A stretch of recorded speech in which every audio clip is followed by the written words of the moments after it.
Bonjour et bienvenue sur Tatou Senti, le podcast qui désormais agite le parfum.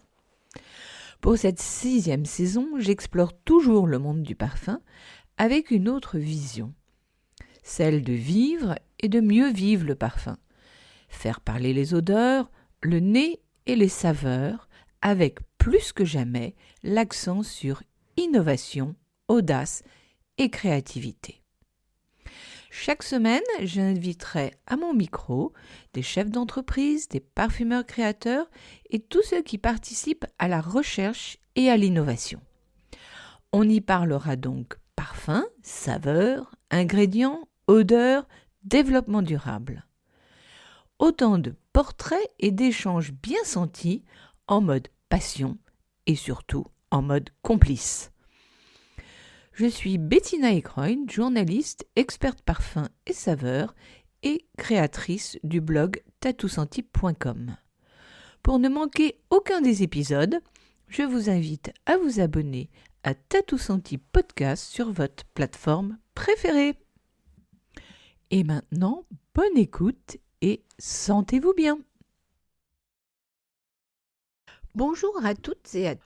Aujourd'hui, je vous emmène en Afrique. Êtes-vous prêts pour un voyage olfactif au Sénégal?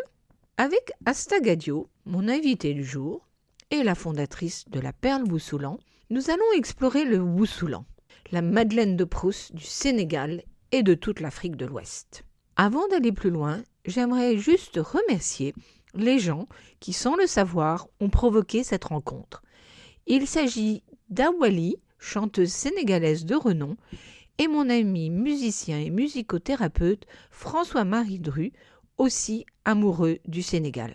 C'est sur un fond de musique africaine que j'ai pris connaissance d'Asta Gadio, française d'origine sénégalaise, dont le rêve était de faire découvrir le Woussoulan, sa Madeleine de Proust, au monde occidental. Son aventure démarre avec 3 bougies, dont le fil conducteur est bien évidemment le Woussoulan. Un encens dont le savoir-faire est transmis de génération en génération par les femmes. Avec la Perle Woussoulan, Asta a voulu rendre hommage aux traditions ancestrales, à l'art de vivre et à l'art de la séduction des femmes de l'Afrique de l'Ouest. Courageuse, entrepreneuse, passionnée, Asta décide d'aller plus loin et de lancer le premier parfum contenant du Woussoulan. Grande première à l'heure où l'on parle de la naissance de la parfumerie africaine. Pour que son projet voie le jour, Asta, l'ambassadrice de renom du Woussoulan, lance à la fin janvier une campagne de crowdfunding avec Kiss Kiss Bang Bang. Dans ce premier épisode, nous cheminerons avec Asta sur l'histoire du Woussoulan, puis dans un deuxième épisode, nous parlerons du parfum dont je garde le nom encore secret. Alors, écoutons-la sans plus tarder. Bonjour Asta. Salam alaikum Bettina. Avant de rentrer dans le cœur du sujet du Woussoulan, qui est le sujet d'aujourd'hui, je voudrais que l'on dise un mot de ton amie sénégalaise Awali, qui est chanteuse et qui, pour moi, a une voix magnifique et que d'ailleurs j'ai connue au travers du compte Instagram de François-Marie, qui est musicien et sonothérapeute, et sans qui nous ne serions pas rencontrés aujourd'hui. Alors, et d'ailleurs, Awali se produit en février au Théâtre du Châtelet. Alors, dis-nous en quelques mots comment tu l'as rencontrée et quelle est sa bougie préférée. Effectivement, Awali, je l'ai rencontrée lors d'un événement sur Paris et à ce moment-là, je présentais donc ma première collection de bougies et elle est venue sur mon stand et elle a commencé à tout simplement sentir mes bougies et dire « Waouh, elles sentent vraiment bon !» Je fais ah ben, merci, sans savoir qui elle était à ce moment-là. Et donc, elle en a acheté quand même un bon paquet. Et c'est par la suite que j'ai appris que c'était donc une chanteuse voilà, d'origine sénégalaise. Et de là, comme moi. Et de là, c'est vrai que notre relation a démarré. D'accord. Voilà, ça fait à peu près, c'était en 2018 qu'on s'est connus. D'accord. Et quelle est sa bougie préférée? Alors, la mad, c'est une des bougies que j'ai nommées qui représente en fait un fruit euh, acidulé. Mhm. L'apparence, c'est noix de coco d'extérieur et l'intérieur, c'est des grains en fait. Et c'est un mélange de ananas, mangue. Et franchement, ça se déguste en période de grande chaleur. Et c'est comme un sorbet en fait. Voilà, donc quand on allume, on retrouve un peu ces codes olfactifs et on D'accord. se sent justement dans un endroit où on a envie de manger que des choses fraîches. D'accord. Donc c'est un fruit que l'on trouve dans toute l'Afrique ou plus particulièrement au Sénégal? Il est particulièrement trouvé au Sénégal, ce fruit-là, et au Mali, le deuxième pays que j'aime beaucoup, Et qui sont très proches l'un de l'autre. et qui sont très très proches l'un de l'autre. Et après, effectivement, il y a d'autres pays en Afrique dans lesquels ce fruit-là existe aussi. Et donc, quand elle l'a senti, est-ce qu'elle a senti le bousoulan? Et est-ce que c'est quelque chose qu'elle utilise elle-même? Et est-ce que tu le sais? Ben, quand on s'est vu, c'est vrai que c'était pas évident de lui poser toutes ces questions, mais ce qui est certain, c'est qu'elle m'a dit, ça me fait penser à une odeur. D'accord. Mais elle savait pas dire quoi. Elle savait pas dire quoi. Et là, je dis, bah dis donc, décidément, même avec la MAD, on retrouve les codes en fait de l'ingrédient phare de mes produits, Mhm.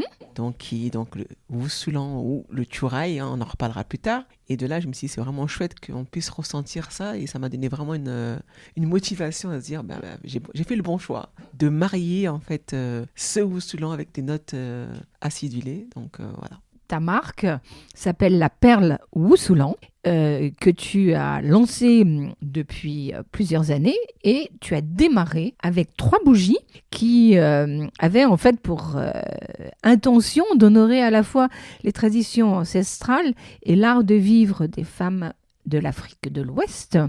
Donc, peux-tu nous en dire quelques mots et en fait, qu'est-ce qui t'a décidé à lancer ta marque et ces 3 bougies? La perle Wouslan, c'est une histoire d'enfance, hein. C'est en fait depuis toute petite, donc nous dans les familles sénégalaises, les mamans mettent de l'encens qu'on appelle chouraï au Oui. Sénégal et Wouslan au Mali. Et cette odeur-là, elle m'a tout le temps captivée. Donc en grandissant, j'ai tout simplement voulu la retrouver et en ayant fait des recherches un petit peu partout. J'ai vraiment fait les 4 coins du monde pour voir un produit qui retrouverait Mhm. ces notes. Donc, tu t'es dit, c'est moi qui vais le faire. Je l'ai pas trouvé. On va le créer. Écoute, c'est génial. Et donc, tu as commencé par des bougies parce que c'était peut-être plus facile, hein, ou pas, tu vas nous le dire. Et justement, 3 bougies, quelle est brièvement l'histoire de chacune? Alors, pour la bougie, c'était pas du tout évident pour moi parce que je ne connaissais pas du tout en fait comment on fabrique une bougie. Mais la bougie, parce que c'est un produit occidental qui est apprécié en France, et je voulais tout simplement apporter ce côté subtil. Et je me suis dit, la bougie, c'est un produit que tout le monde aime. Oui. Donc, on va essayer de faire un produit on va essayer d'incorporer justement ce Wouslan dans les bougies. Et 3 bougies, pourquoi? Quand on lance une marque, il faut se faire connaître. Oui. Je voulais pas m'éparpiller et j'ai fait donc une bonne petite fouille un peu partout dans les magasins de renom, voir comment les bougies sont mises en avant. Et je me suis rendu compte qu'il n'y avait pas plus de 3 bougies par collection pour vraiment Mhm. attirer les clients. Et là, je me suis dit 3 bougies, 3 histoires, 3 mariages. Donc mes 3 bougies sont le mariage à chaque fois du Wouslan avec une note occidentale qui porte soit sur le côté un peu plus fruité, l'autre boisé et un peu plus fleuri. D'accord. Est-ce que tu nous donnes les noms? Parce qu'ils vont nous faire voyager. Ah, donc il y en a une, donc je nommais le lac rose. Oui. Le lac rose, à l'époque, quand il était encore rose, c'était le lieu où les personnes se retrouvaient pour se ressourcer, se retrouver aussi avec leur conjoint ou leur conjointe. Malheureusement, il est devenu moins rose de par la pollution, mais il est toujours là. Ensuite, il y a une bougie que j'ai notée, donc la mad, le fruit que j'ai évoqué tout à l'heure, donc acidulé avec la coque un peu noix de coco. Mhm. Et la troisième, qui est vraiment la bougie que j'aime vraiment, c'est Bin Bin. Bin Bin, en fait, j'ai mis à l'honneur l'accessoire en fait que les femmes portent à la taille, qui est vraiment une arme de séduction. Et comme la perle Wouslan, c'est la séduction, Mhm. j'ai tout simplement voulu conjuguer ces 3 noms-là, pouvoir apporter la séduction à la sénégalaise en France. Ok. Qu'est-ce que symbolise en fait la bougie pour toi? La bougie, c'est la lumière, c'est l'apaisement, c'est la spiritualité, c'est le calme, la détente, c'est l'ancrage de la femme avec elle-même, c'est toute une harmonie en fait personnelle. Quand on allume une bougie, on voit la flamme qui est là, qui fait fondre la cire. Il y a tout un exercice qui est assez particulier dans une bougie. Et dans une bougie, je retrouve un peu ces codes féminins. La difficulté, par exemple, qu'une femme elle a dans le quotidien. Déjà, une femme, c'est pas toujours évident entre conjuguer la vie professionnelle, la vie privée. Non. La vie d'aujourd'hui, par exemple, que moi je suis en train d'entreprendre, ça demande pas mal de challenges. Et la bougie, pour moi, c'est la challenge, tout en apportant une lumière. D'accord. Alors, quand je t'écoute, la bougie, elle est plus pour toi ou pour la personne que à mettre dans un salon pour toute la famille? Ah, complètement. Hein. Là, si on met une bougie avec juste pour ça sent bon, ça ne fait pas voyager et puis ça ne fait pas refléter qui on est. Mais en principe, quand on va chercher une bougie, on essaye de chercher des codes qui nous ressemblent. Et moi, chez les bougies de la Perle au Soulan, c'est ça que je veux créer. D'accord, c'est intéressant parce que en France, on a tendance à parler de la bougie pour l'atmosphère conviviale, quand on reçoit ou créer une harmonie dans son intérieur, mais pas forcément pour soi. Donc c'est ça.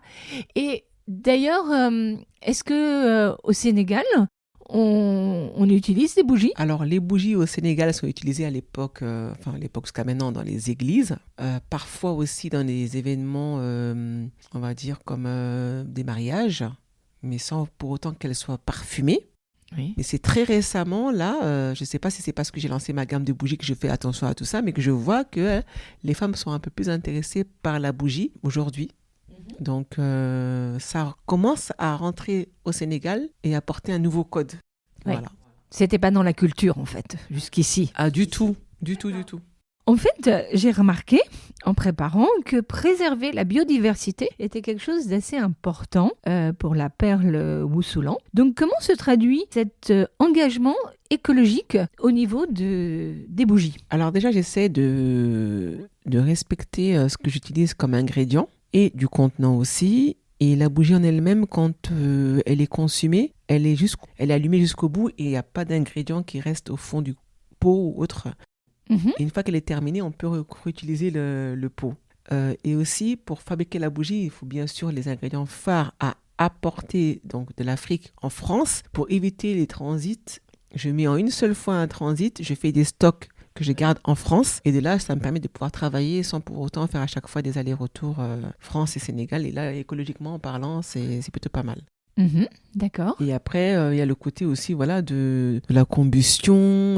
Je prends une cire qui est donc végétale avec une mèche en coton pour préserver l'environnement. Et je précise aux personnes comment il faut allumer la bougie et pas l'éteindre n'importe comment pour respecter justement l'intérieur de l'appartement et se respecter soi-même. Hein, parce que quand on allume une bougie et qu'on l'éteint en soufflant, beaucoup ne savent pas, mais ça dégage une petite fumée noire qui n'est pas tout le temps saine pour soi. Donc tout ça, je le mentionne dans les conseils d'utilisation de la bougie.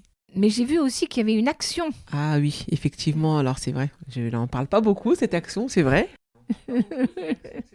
C'est pour ça que je trouve que c'est intéressant et qu'il faut la mettre en avant. Oui, complètement. Ça, c'est Asta. Donc, je suis présidente d'une association d'enfants autistes à Colombes, ville dans laquelle je réside. Et du coup, pour ce projet de la Perle Woussoulan, pour chaque bougie qui est achetée, il y a un arbre qui est donc planté. Oui. Qui n'est pas planté en France ici, mais qui est planté au Sénégal. Parce que j'ai un projet de construire un petit centre d'accueil pour les enfants qui sont atteints d'un handicap. Et les arbres plantés, c'est pour que ce lieu-là soit tout simplement arboré et que les enfants puissent s'épanouir dans un environnement complètement naturel et où ils pourront découvrir que celui-là n'a pas été fait tout seul, qu'il y a eu des contributions, des contributeurs et des investissements pour eux. Maintenant, on va partir avec toi à la rencontre de ce Woussoulan parce que avant de te rencontrer, j'avoue que je n'en avais jamais entendu parler. Donc, je rappelle que tu es né à Paris, mais de parents sénégalais. Et j'aimerais que, en fait, tu nous emmènes dans ton pays par l'odeur et le parfum, parce qu'en fait, c'est un voyage à lui tout seul. Quel est ton souvenir le plus fort? Alors déjà, tu prononces très bien le Wouslan, hein. Bravo Bettina, hein. Tu fais des efforts.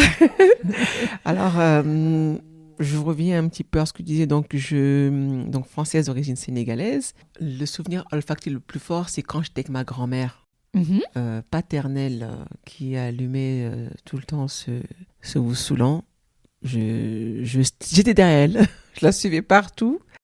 Et vraiment, ça, c'est quelque chose qui est là. Il est là, je vis avec cette odeur, je vis avec ces images. Et ce savoir, en fait, elle m'a transmis passion à aimer, en fait, les odeurs africaines. D'accord. Et donc particulièrement le Wousoulan. Et particulièrement le Wousoulan, c'est vrai que je dis Wousoulan, mais au Sénégal, on dit tchouraï. Le tchouraï, parce que c'est le nom approprié, mais Wousoulan, parce que j'aime le Mali. Et du coup, c'était le nom que je préférais utiliser pour faciliter aussi les personnes à le prononcer. Oui, parce que ça, c'est le terme qu'on emploie au Mali, dont il est originaire. C'est ça. Et ces moments avec ta grand-mère c'est une odeur qui te rassure, c'est une odeur enveloppante, c'est quel type d'odeur pour toi? C'est une odeur, alors c'est très particulier quand même pour expliquer, parce que quand elle le mettait jamais n'importe comment. Elle nettoyait sa maison vraiment tout propre, la cour, etc.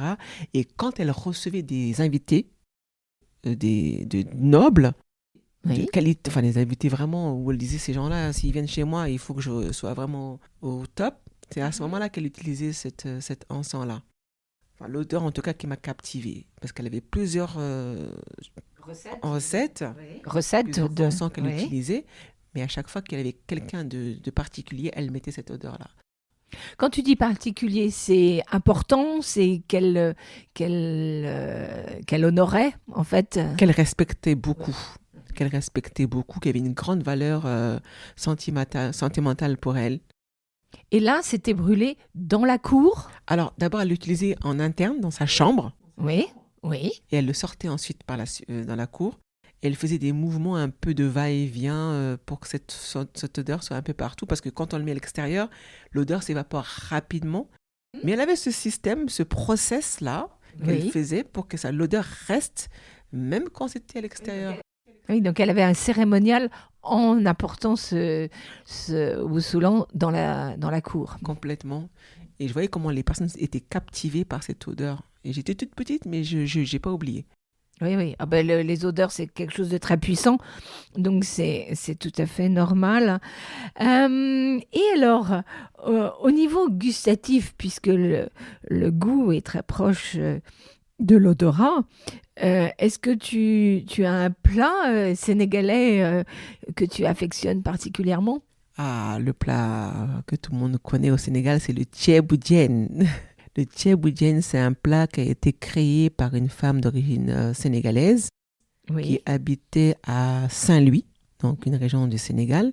Et c'est un plat qui est marié avec du poisson, des légumes, enfin plein d'épices. Quel type d'épices? Il y a du chou, enfin le chou. Oh là là, c'est un légume.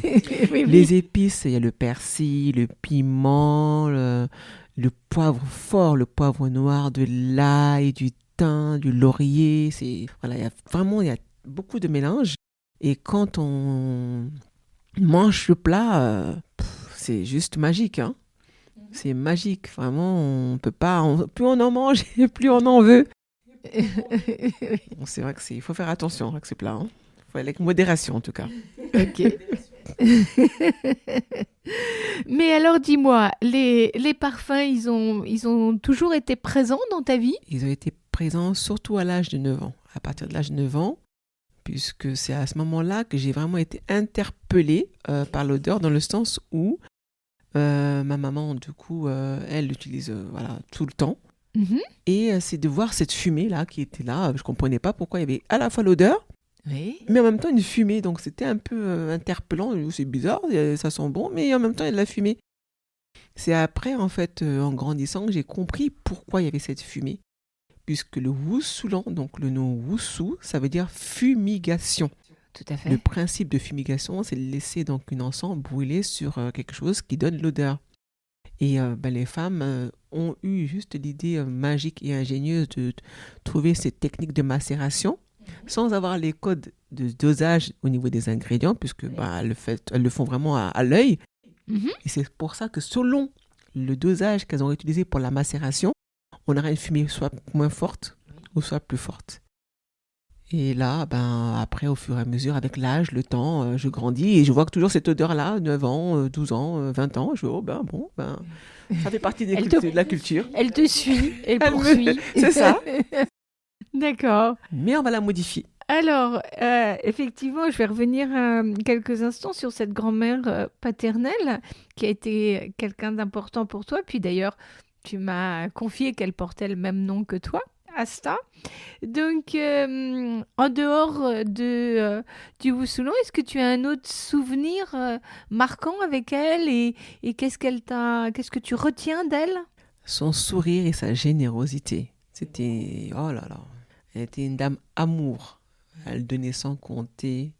Ceux qui viennent à la maison, ils mangeaient vraiment sans dire, il y a trop de monde à la maison. On donnait, toujours ouverte à tout le monde, avec un cœur sur la main. C'est ça que je retiens d'elle. En fait, j'aimerais maintenant que juste tu nous évoques ton cheminement avec cet encens. Donc, tu en as déjà dit une partie, mais après, en fait, un peu, toi, quel a été ton rapport avec ce Wousoulan après tes 9 ans, après avoir compris un peu plus de choses? Alors, c'est vrai que le rapport avec le Wousoulan, c'était tout simplement de me dire, ok, c'est un parfum que les femmes utilisent, enfin, un encens, mais moi j'avais envie de découvrir un parfum avec lequel j'ai cette odeur-là, mais de manière subtile.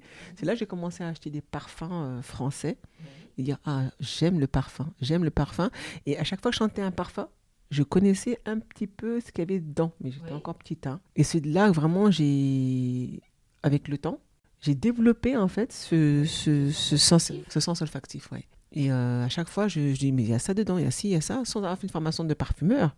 Mais apparemment, ça existe d'avoir ces dons-là et je l'ai développé au fur et à mesure. Et, Donc tu as en fait toujours, jeune, tu as toujours senti ce qui se passait autour de toi et les parfums que tu allais découvrir. Complètement, ouais. Vraiment, quand il y avait des publicités, quand j'allais dans les magasins, à chaque fois que quelqu'un mettait un parfum sur lui, oh là là, ça sent bon, oh, qu'est-ce que c'est? Très curieuse en fait. Et je ne savais pas que ça allait me porter à aujourd'hui, ce projet de la perle au Wousoulan. Mais le Wousoulan, une fois que plus tard, quand tu as grandi, comment est-il rentré plus de façon pas intense, mais comment est-il rentré un peu plus loin dans ta vie? Il y a eu une personne de ma famille qui s'est mariée et on avait préparé bien sûr son mariage avec tout ce qui fallait avec. Et le Wousoulan faisait partie d'un cadeau de prestige. Oui. Et je me rappelle qu'on lui avait offert un Wousoulan qui était assez coûteux. Et un autre qu'on devait mettre en fait pour l'accueillir dans sa nouvelle maison. Parce que le Wousoulan aussi est représentatif d'accueil de mariés dans la maison. Et là, cette odeur-là qu'on avait mise, j'en ai rêvé toute la nuit. Oui. Et là, je me dis, mais qu'est-ce qu'on a mis comme encens là Et c'est là que j'ai découvert qu'on lui avait mis l'encens qu'on appelle donc, si je peux le dire maintenant ou on attend plus tard, le Sarakatané. Oui, tout à fait. Donc c'est une résine odorante qui est utilisée principalement au Maroc, mais dans les pays de l'Afrique de l'Ouest comme le Sénégal ou le Mali, on l'utilise pour en faire justement du Wousoulan. Il y a plusieurs sortes de Sarakatané et là j'ai commencé à faire des recherches sur cette résine-là et j'ai mis peut-être on va dire 12 ans pour pouvoir vraiment comprendre les codes de cette résine-là et qu'est-ce qu'elle pouvait apporter dans le milieu culturel africain. D'accord. Mais toi, tu as commencé. En fait, il y a tout de même une codification avec ce Wousoulan. Les petites filles n'y ont pas accès. Donc, toi, on te l'a. Qui te l'a transmis? Comment cette partie-là s'est passée? Alors, c'est vrai que le Wousoulan n'est pas justement transmis aux petites filles parce qu'il est spécifiquement transmis aux jeunes femmes qui sont sur le point d'aller se marier. Parce que le Wousoulan, c'est très symbolique au niveau du mariage. Je dirais plutôt, pas au moment, mais plutôt à quel âge que je l'ai vraiment introduit, c'est vers 18 ans. Quand j'ai pris conscience, en fait, des enjeux qu'il avait. Et c'est là que, justement, ma maman, mes tantes, quand je demandais, je posais des questions, ont commencé à me répondre, parce que pour elles, c'était en âge de comprendre, en fait, les rituels. Qu'il y avait derrière. Et de là, on a développé les recherches et voir ce qui se passe autour de cet encens-là. Et je me suis rendu compte qu'il y avait énormément de femmes. On va dire que toutes les femmes du continent africain utilisent donc le churai de manière artisanale et traditionnelle, mais il manquait cette histoire en fait. D'accord. Alors justement, maintenant on va rentrer dans ce wusulan, on va plonger dedans. Le wusulan est-il un encens ou un parfum? Le wusulan, c'est de l'encens qui est macéré dans différents types d'huiles parfumées. Oui. C'est le résultat donc de ces différentes huiles parfumées qui en donnent l'encens. Pas un parfum, puisqu'un parfum c'est en général une texture, on va dire, liquide qui peut être utilisée sur la peau ou sur un tissu. Tandis que là, le wusulan, lui, il peut être que utilisé de manière en fumigation. En fumigation et il est solide. Par contre, un parfum existant peut être incorporé dans le wusulan pour des mélanges de manière à donner une odeur un peu plus forte ou moins forte. Et ça aussi, ça demande un savoir-faire technique. On ne peut pas utiliser n'importe quel parfum, on ne peut pas utiliser n'importe quelle huile parfumée. Il faut vraiment connaître les mélanges. Alors, de ce que je comprends, en fait, chaque femme a sa recette. Alors, dis-nous-en un mot de plus, comment elle est transmise. Alors, chaque femme a sa recette, tout comme je disais tout à l'heure avec ma grand-mère, qui m'a transmis cette envie de wusulan. C'est pareil, dans chaque famille, il y a donc une maman, il y a une tante, qui va à son tour transmettre à sa fille ou à sa belle-fille la recette qui a fait le succès dans chaque famille. Et donc du coup, les jeunes filles, quand elles sont en âge de connaître comment on fait le wusulan, on les forme pendant plusieurs années, pas en un jour ni en quelques mois. Ah oui, c'est plusieurs années. Plusieurs années. Ah oui, ça peut demander jusqu'à 5 ans de formation, parce que il faut qu'elles connaissent toutes les sortes de wusulan. Il y en a énormément. Tous les parfums qui peuvent être utilisés ou pas. Oui, dans la recette. La recette. Et pourquoi on utilise tel wusulan et pas tel wusulan. Il y a vraiment, c'est vraiment très très large au niveau des expertises. Et comme il n'y a pas d'experte qui a fait une formation wusulan, du coup, c'est vraiment transmis de génération en génération par voie orale. Oui, et c'est pas par voie écrite. Mais combien de temps ça met pour créer ce wusulan? Il doit y avoir tout un process de fabrication. Et entre le démarrage, la fabrication, le produit fini, il y en a pour à peu près 3 mois. Mais une fois que ce produit fini est là, on ne l'utilise pas tout de suite. Il faut attendre encore plusieurs mois avant de l'utiliser. Oui, parce qu'il faut qu'il macère, il faut qu'il... Et plus il macère, plus il sent bon. Ouais, c'est comme le bon vin. C'est comme un vieux vin. Tout à fait. Voilà, c'est ça. C'est exactement ça. Et selon le temps de macération, on peut avoir des wussulans qui datent de 20 ans, par exemple. Et quand on les met, ils sont excellents. C'est les meilleurs. Donc, c'est vraiment un encens qui est vraiment un patrimoine africain et qui, selon les familles et les femmes, on peut avoir des wussulans juste d'exception. Alors dis-moi, celui que tu m'as fait sentir, dont l'odeur est très intéressante, il a combien d'âge Celui-ci, alors on est en 2025, il doit avoir...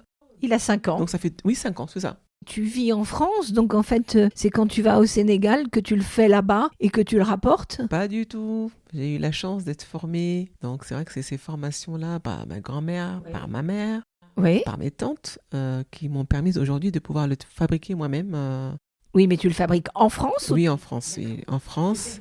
Tu fais venir les ingrédients? Alors, tous les ingrédients viennent pas seulement du Sénégal, parce que les parfums qui viennent aussi du Moyen-Orient peuvent venir de France, de pays d'Europe. Et de là, moi, j'ai ma petite recette, mon petit cahier, je note tel parfum que j'ai mis pour tel encens, les dosages, je fais mes tests, je laisse la macération et là, j'utilise pour pouvoir le consommer. Et c'est ça que ça prend du temps. Et est-ce que tu veux dire que tu as fait évoluer la recette? On peut dire ça comme ça, oui.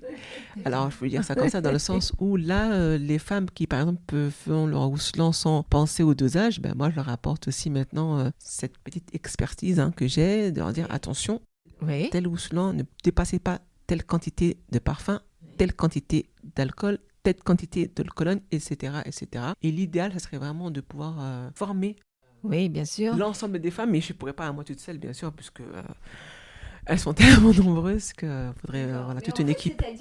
D'accord. Mais en fait, c'est-à-dire que elle est transmise, mais que au fur et à mesure du temps, la formule évolue. Parce que chaque femme y apporte une touche personnelle. Alors, c'est ça, la formule évolue, chaque femme apporte sa touche personnelle, mais ce qui est intéressant, c'est que chaque femme sait que, attention, si je dépasse tel dosage, je peux avoir un risque pour ma santé, la santé des autres, donc c'est ça qui est intéressant, la prévention en fait. Oui, parce que d'ailleurs, sans rentrer trop peut-être dans les détails, mais j'ai lu que ce Wussulan avait des vertus thérapeutiques. Ah oui, alors ce Wussulan, ça dépend desquels, encore une fois. D'accord. Mais il y en a un qu'on appelle le Goé, de nom français, je ne l'ai plus en tête, mais quand on marque Goé, on peut retrouver le nom scientifique. Oui, c'est assimilé à du papyrus. C'est ça. Celui-ci, il est utilisé depuis des siècles pour tout ce qui concerne les règles douloureuses ou après accouchement. D'accord. À l'état brut, on le fait bouillir dans de l'eau et on le boit comme de la tisane. D'accord. Et ça cicatrise en fait, au niveau du ventre, quand on a accouché, ça purifie, ça nettoie. Et quand on a des règles douloureuses, pareil, ça calme les douleurs. Et jusqu'à maintenant, c'est encore confirmé et certifié. Mais moi, ce que j'avais lu, c'était au niveau des migraines ou au niveau aussi des rhumes. Tu peux confirmer ? Alors, je confirme aussi, c'est vrai que j'ai pas tout étoffé au niveau du Goé parce que moi, j'étais particulièrement intéressée par ce qui était au niveau féminin. Mais ça a énormément de vertus, effectivement. Les migraines aussi, c'est pareil. On l'inhale, en fait, cette odeur. On respire les fumigations. C'est ça, toujours. Et il y a d'autres vertus encore, même pour la peau, c'est un anti-inflammatoire. Quand on a la peau sèche et qu'on boit ce Goé, ça hydrate. Vraiment, c'est très large. Hein. Alors, raconte-nous en fait quel est le rôle du Wussulan dans la vie sociale africaine. Parce que selon les différentes célébrations, moments, il peut intervenir et il peut être là. Donc, j'aimerais bien que tu nous en parles pour qu'on puisse prendre conscience de comment il intervient. Alors, ce Wussulan, c'est vrai que jusqu'à aujourd'hui, pour les femmes, il intervient pour faire sentir bon la maison, parfumer la maison. Et pour d'autres qui connaissent vraiment cet Wussulan-là, comme moi aujourd'hui, on va dire que je suis maintenant rodée dans le secteur. Il a des vertus donc d'accompagner les mariés dans leur première nuit nuptiale. Et dans cet accompagnement-là, ça met une atmosphère de détente. Ça permet aux mariés de pouvoir vraiment commencer leur nouvelle vie dans un cadre serein. Oui. Ce Wussulan peut être utilisé aussi pour une femme quand elle a accouché, quand elle rentre chez elle, c'est pour l'accueillir. Voilà, c'est un symbole d'accueil. Mais surtout, il est une arme de séduction. Et ça, on n'en parle pas beaucoup. La séduction à l'africaine, c'est un sujet qui reste encore tabou, alors que le Wussulan, quand on l'allume, selon les Wussulans utilisés, une femme qui veut justement attirer son conjoint, elle sait quel Wussulan mettre. À quel moment de la journée? Il peut être utilisé le matin, le midi ou le soir, mais ça ne sera pas le même Wussulan. C'est vraiment un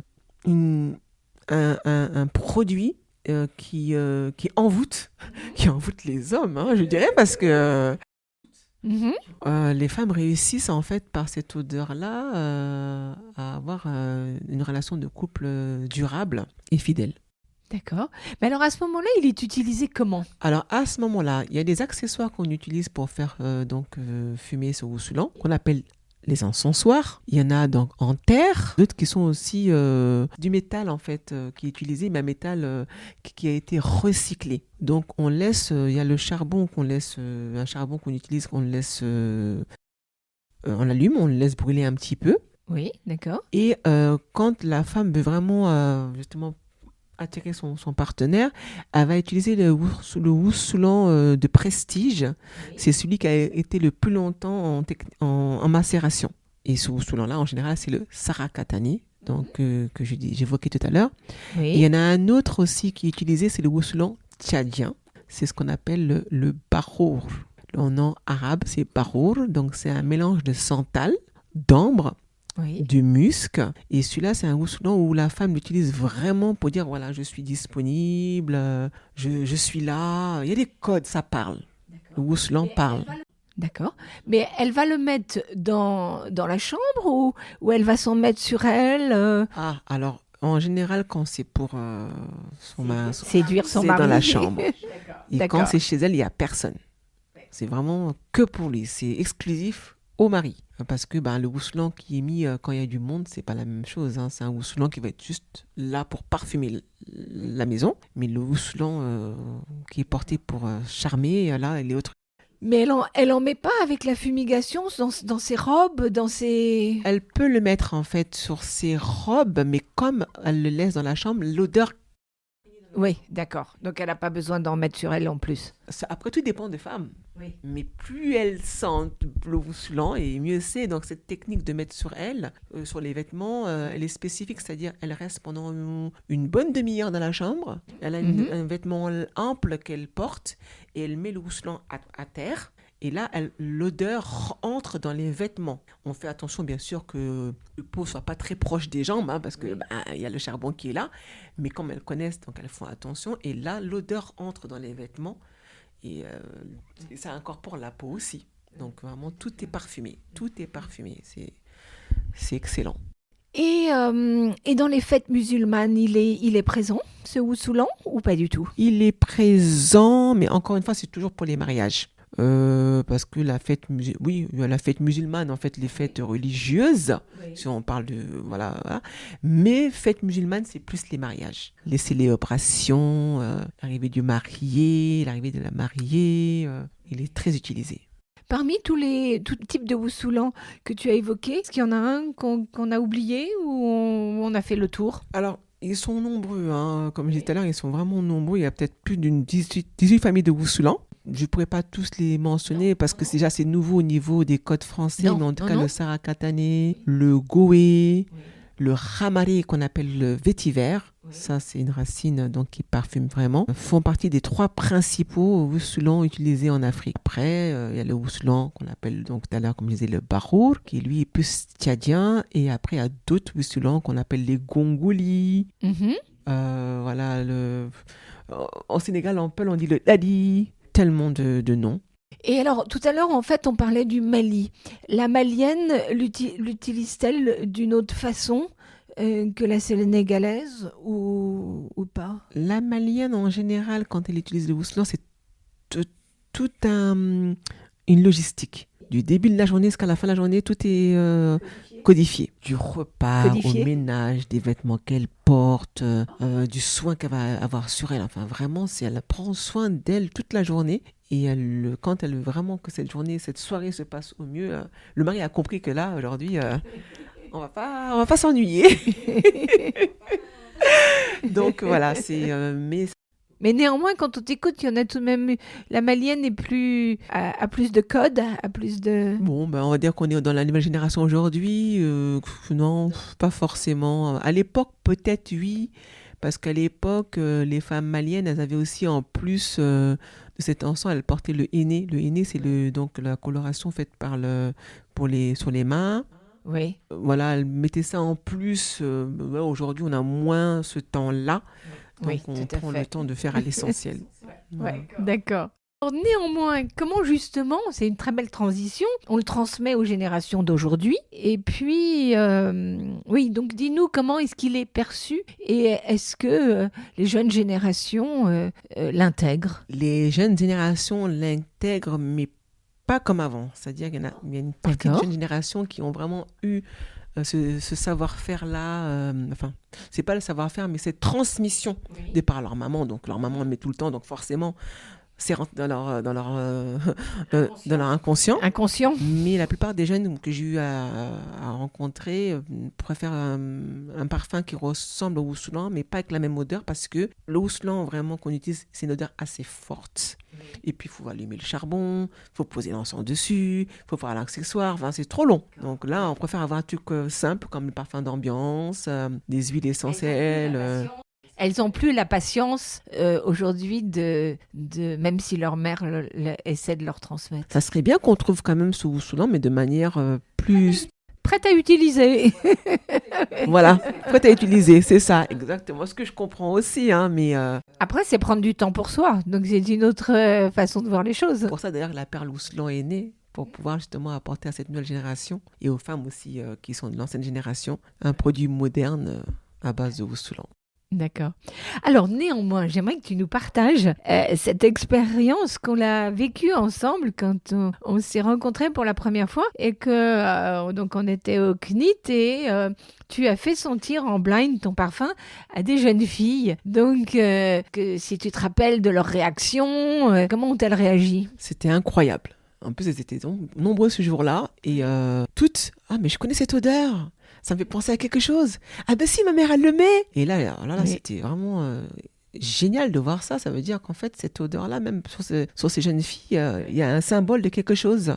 Oui, tout à fait. C'est ancré. C'est une Madeleine de Proust. Complètement. Et c'est la Madeleine de Proust africaine. Exactement. Voilà. Eh bien, écoute, Asta, merci beaucoup. Merci à toi, Bettina. Si vous voulez avoir plus d'informations sur mes invités, je vous recommande d'aller sur tatousenti.com et lire l'article. Si vous avez aimé cet épisode, vous pouvez soutenir Tatou Senti Podcast par un don. Le lien se trouve sur Tatou Senti Podcast Instagram et vous pouvez aussi écrire un commentaire sur Tatou Senti Apple Podcast. Enfin, abonnez-vous pour ne rater aucun des épisodes sur votre plateforme préférée. En attendant le prochain épisode mercredi prochain, sentez-vous bien.